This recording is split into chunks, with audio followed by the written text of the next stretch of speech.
Bonjour chers internautes, bonjour chers élèves, je suis content de vous retrouver pour une nouvelle capsule, pour une nouvelle vidéo.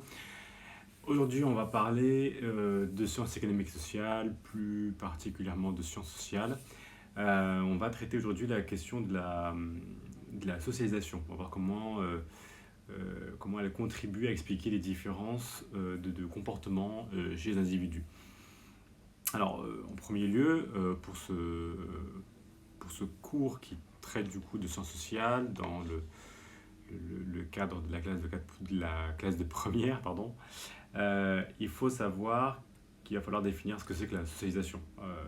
Voilà, une socialisation qui démarre dès l'enfance. Cette socialisation, on peut la définir comme un processus via lequel les individus intériorisent et assimilent des valeurs. Alors, des valeurs comme la bienveillance, la conformité, le courage, mais également des normes, qu'elles soient tacites, comme la politesse ou le rythme des repas, ou qu'elles soient écrites, comme une loi, un règlement intérieur, euh, un article d'un contrat par exemple. Cette intériorisation signifie que les valeurs et les normes deviennent comme une seconde nature. Diverses instances vont contribuer à la socialisation. Le ménage, les personnes qui vivent sous le même toit, la famille, les personnes partageant des liens de parenté, mais aussi l'école, les groupes de pairs, des personnes ayant le même âge, des personnes étant dans la même classe par exemple, et vivant au même endroit, enfin dans le même quartier, etc. Et puis vont participer aussi à cette socialisation les médias, hein, que ce soit BFM TV, que ce soit Le Monde, que ce soit France Inter ou d'autres types de médias qu'on peut trouver également aussi sur Internet. Le milieu professionnel, enfin voilà, parmi d'autres instances, va participer à la socialisation de notre individu, de nos différents individus. Par le processus de socialisation, ce sont donc des manières de concevoir, des manières de percevoir les choses et d'agir qui sont intériorisées par les individus. Ce processus a aussi un impact sur la manière d'anticiper, de s'organiser de manière à ce que notre futur, il soit le plus favorable possible. Les expériences vécues, comptées, vues, vont nous pousser à ne pas commettre les mêmes erreurs que ce qu'on a déjà pu donc expérimenter, hein, en voyant justement, en écoutant, en vivant, et vont nous permettre aussi de conserver certains mécanismes qui nous paraissent bénéfiques pour notre avenir. Ces normes et ces valeurs, ces dispositions sont socialement situées. Elles tendent à être différentes selon le milieu social. On ne va pas vivre de la même manière les normes et les valeurs si on appartient au milieu ouvrier, si on est originaire de la classe moyenne, si on est d'origine, si on est issu de l'aristocratie, si on appartient à une confession ou qu'on n'appartient pas, ou en tout cas qu'on ne soit pas croyant. Et puis à cela va s'ajouter également l'identité de genre, pour être très précis, le sexe biologique de la personne, mais également son genre et son orientation sexuelle. Hein, ces trois éléments qui font partie de l'identité de genre de la personne vont contribuer là aussi à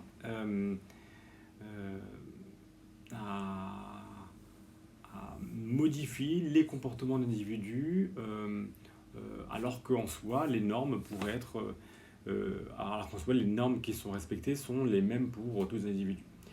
Et puis, au-delà du milieu social, au-delà de l'identité de genre, on va avoir un troisième groupe qui va être important, c'est les groupes d'appartenance. Quand on appartient à un syndicat, quand on appartient, je sais pas moi, au club de pétanque, quand on appartient à un groupe de hard rock, quand on appartient à un réseau de traite d'êtres humains, eh bien, tout cela va jouer sur les individus. L'identité de genre, le milieu social, les groupes d'appartenance, parfois ils sont nombreux hein, aussi, et puis tout cela mixés, tout cela filtré par les normes et les valeurs, vont faire que les comportements d'un individu à un autre vont être différents, voire très très différents. La diversité des formes de famille joue également sur la socialisation. Les normes au sein de la famille ont changé ces dernières années, ces dernières décennies. L'autonomie et l'égalité sont désormais valorisées. Elles modifient les relations entre les parents et les enfants. Les règles d'autorité doivent être ainsi davantage justifiées pour être acceptées par les enfants. Ces normes ont aussi modifié les relations de couple et les évolutions juridiques ont rendu les séparations et les divorces plus faciles. Ce qui fait que de nouvelles formes familiales sont devenues plus courantes. On va avoir des familles monoparentales, donc du coup on va avoir un des deux parents qui va vivre seul avec un ou plusieurs enfants. On va avoir des familles qui vont être recomposées, où on va avoir un couple dans lequel l'un des deux membres va au moins l'un des deux membres va déjà avoir un ou plusieurs enfants. Et puis, on va avoir des familles homoparentales, où du coup les parents sont des parents homosexuels, ayant la même identité, pas forcément la même identité de genre, mais en tout cas le même genre. Et le même, pardon, pas le même genre, mais ça peut être le même genre, pardon, mais ça peut être surtout le même sexe. Et ça, cette histoire des nouvelles formes familiales, et en l'occurrence la forme homoparentale, c'est encore plus affirmé depuis le mandat de François Hollande, qui en avait fait une de ses mesures de campagne en 2012 et qui du coup a réussi à faire passer cette loi sur le mariage pour tous, qui permet aujourd'hui en soi à ce type de ménage, ce type de famille de pouvoir exister. Ces modifications de la parenté ont pu modifier donc les rôles des parents et multiplier les instances familiales pour les enfants. La présence du coup de beaux-parents, de demi-frères, de demi-sœurs ont conduit à l'intériorisation de nouvelles formes et de nouvelles valeurs. Les individus peuvent ainsi appartenir à des familles très différentes les unes des autres, ce qui joue, là encore, sur leur socialisation. On peut avoir, je ne sais pas moi, un enfant dont les parents sont peut-être de confessions différentes. Peut-être qu'il y en a un qui peut être de confession, je ne sais pas moi, musulmane, et puis l'autre qui n'a pas de croyance propre. Et puis, suite à un divorce, on va peut-être se retrouver avec des parents qui vont, peut-être dans un cas de figure, le parent qui était de confession musulmane va se mettre en couple avec une personne de confession musulmane aussi, et puis la personne qui n'avait pas de croyance particulière peut finalement se mettre avec une personne ayant une autre confession que précédemment, donc peut-être avec une personne ayant une confession bouddhiste, ou voire même pas de confession du tout. Et ça va avoir un impact du coup sur l'enfant, parce que il va découvrir d'autres manières de vivre ses normes, de vivre ses valeurs, et sa socialisation, la manière dont il va grandir, la manière dont il va anticiper le futur, va être touché par ces nouveaux éléments.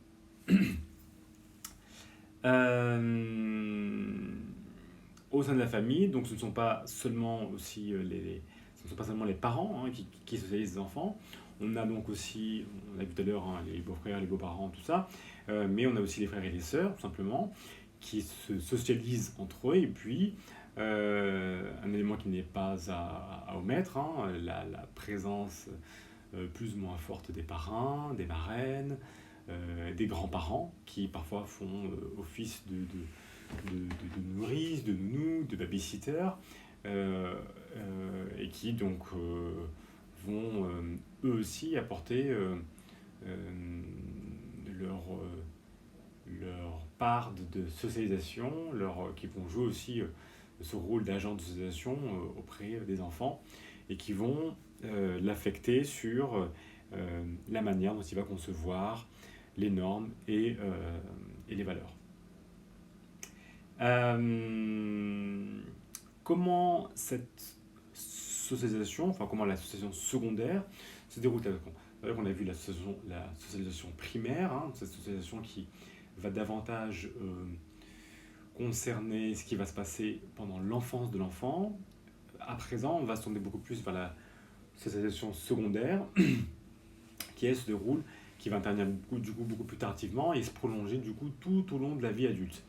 Cette socialisation secondaire s'ajoute à la socialisation du coup primaire et elle peut soit prolonger, soit modifier en profondeur la manière dont l'enfant devenu adulte va concevoir les normes et les valeurs.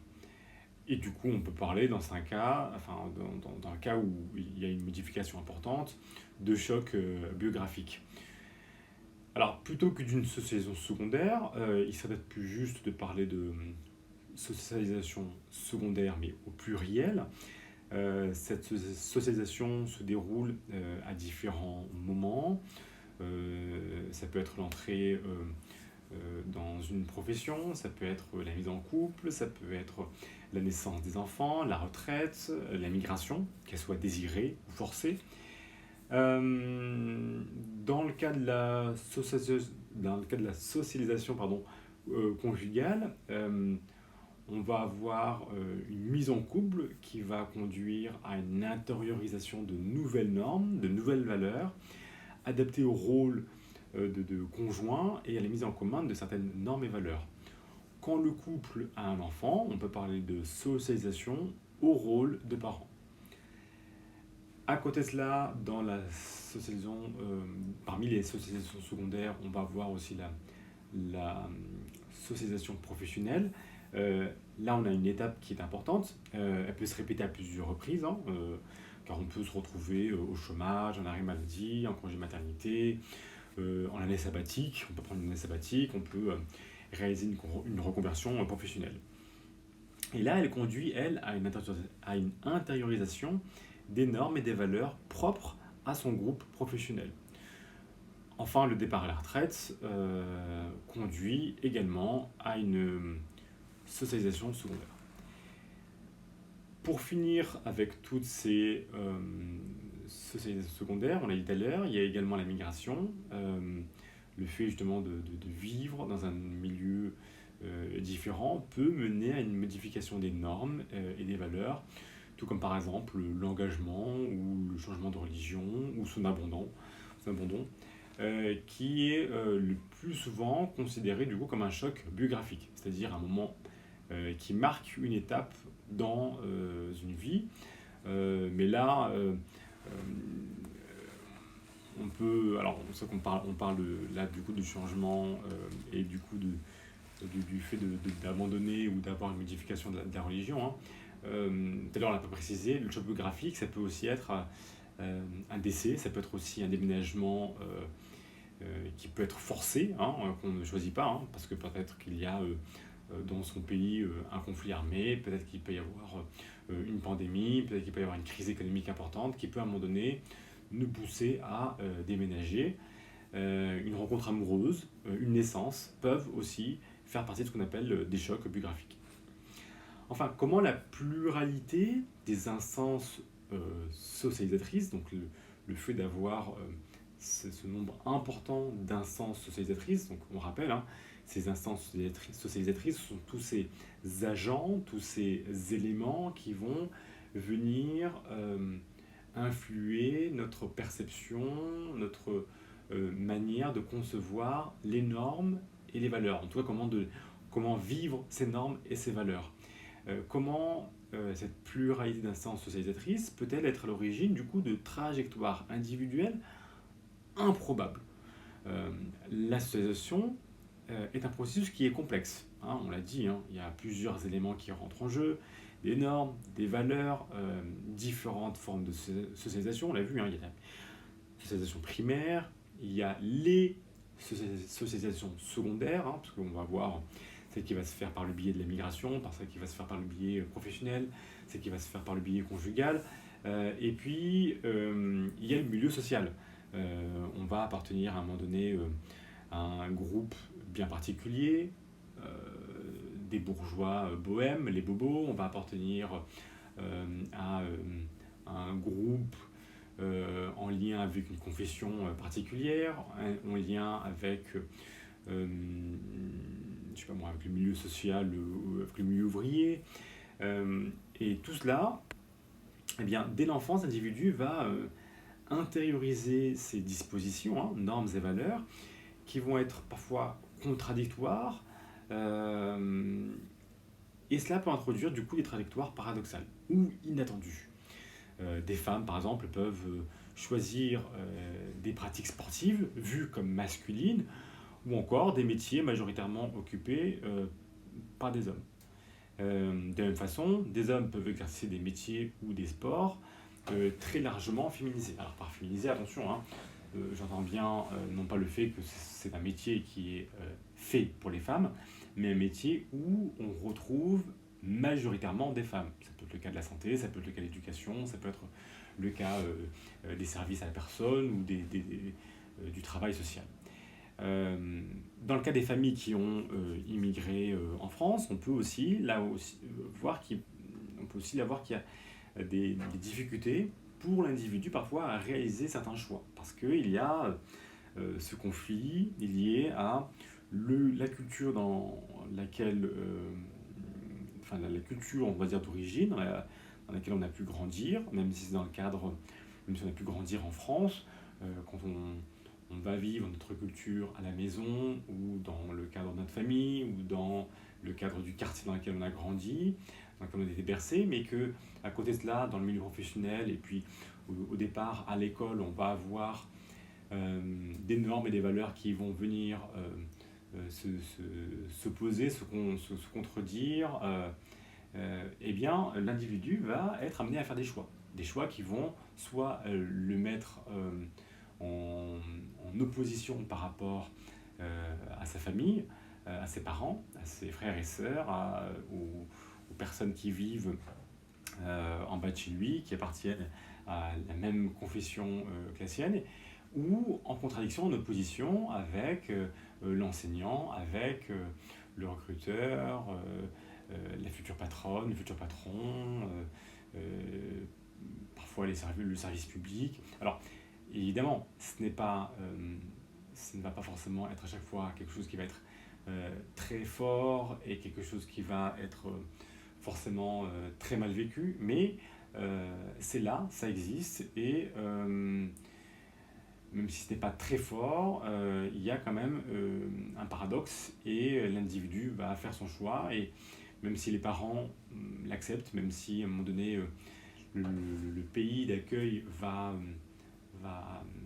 faire preuve d'inclusion sociale pour accepter à un moment donné les différences qui existent dans la culture de l'autre et faire en sorte qu'ils puissent être accepté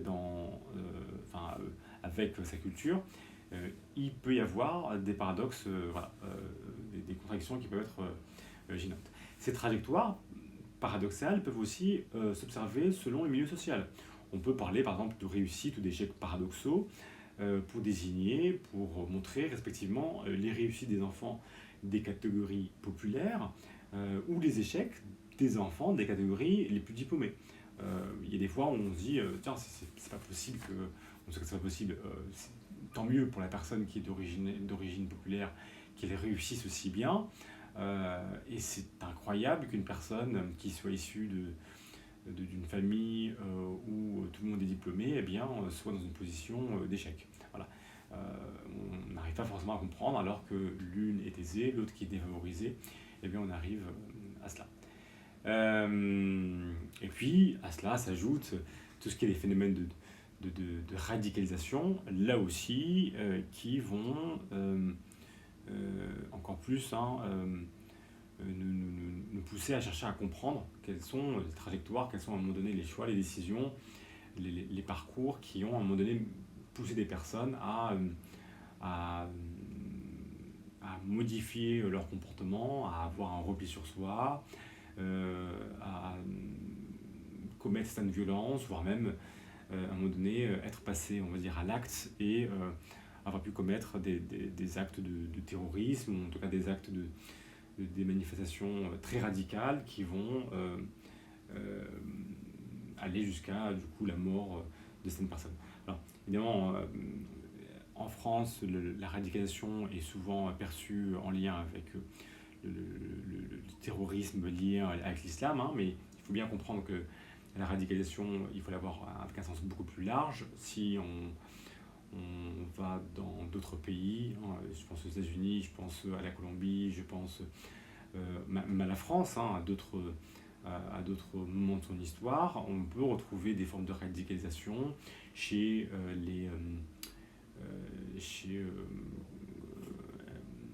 chez mince, attends, j'ai oublié son nom. Alors, le symbole c'est un Q et ce sont des personnes qui sont très proches des mouvements patriotes de Trump. Cana, bon, je retrouverai le nom, ça va me revenir. Donc ce sont des personnes très radicales, très proches de Trump, très extrémistes. On peut retrouver l'OS pendant la guerre d'Algérie, qui là aussi est un mouvement très radical qui va s'opposer à l'indépendance d'Algérie. On peut retrouver des mouvements comme les FARC, comme le Ku Klux Klan, qui vont à un moment donné, là aussi, se radicaliser et pour arriver à faire passer leurs idées, parce qu'ils n'arrivent pas à le faire de manière par le biais classique, par le biais politique, eh bien vont à un moment donné prendre les armes. On peut très bien aussi voir les mouvances néo-nazis comme des choses voilà, sensiblement identiques. Pour terminer ce cours sur la socialisation comme manière d'arriver à expliquer à un moment donné les différences de comportement chez les individus, il faut garder à l'esprit que la socialisation peut aussi être anticipatrice. Il peut y avoir ce qu'on appelle une socialisation anticipatrice. Elle peut, dans ce cas de figure-là, permettre à un individu de mieux intégrer le groupe qu'il désire. On parle là de groupe de référence, ce groupe qu'il désire. Hein. On prend par exemple le cas de ces enfants issus par exemple de milieux défavorisés, de milieux populaires qui vont tendre, que l'on va généralement pousser à tendre à sortir de ce milieu défavorisé pour accéder à des professions intermédiaires, voire des professions libérales ou cadres supres. Eh bien, quand on va les pousser vers là, ils vont viser ce groupe de référence qui va être se dire tiens, moi je vais vouloir par exemple rentrer à l'EDEC pour pouvoir à un moment donné rentrer dans un grand groupe, une grande firme multinationale et ne pas forcément reproduire les mêmes professions qu'ont pu du coup expérimenter mes parents. Laver les carreaux, sortir les poubelles, faire le ménage, être agent de sécurité dans un supermarché, être à la caisse ou caissier, enfin voilà, ces choses-là. Donc ce processus se met en évidence, ce processus de socialisation anticipatrice, ce processus va mettre en évidence le fait que l'individu est un acteur de son processus de socialisation. Il ne fait pas que du coup subir ce dernier. Voilà. Ce sera tout pour aujourd'hui sur cette socialisation et la manière dont elle va affecter les individus. Vous avez peut-être remarqué que j'ai eu beaucoup de mal à dire les S aujourd'hui. Voilà, des fois ça m'arrive, là, je pense que je suis aussi très fatigué. J'essaierai la prochaine fois d'être moins et de mieux les prononcer. Je vous remercie pour votre écoute jusqu'au bout. Je vous remercie pour avoir du coup écouté cette capsule. J'espère que vous aura servi. N'hésitez pas à mettre en commentaire vos remarques, ce que vous avez pensé, ce que vous trouvez juste ou moins juste. Ça me permettra de pouvoir rectifier le tir si vous avez trouvé des choses qui n'étaient pas forcément correctes. Vous pouvez aussi liker la vidéo, la repartager si vous trouvez qu'elle est pertinente et qu'elle pourrait contribuer à à aider d'autres personnes qui auraient besoin de comprendre ce cours de première de sciences sociales. Je vous remercie, je vous dis à bientôt et puis voilà, à bientôt pour une nouvelle vidéo.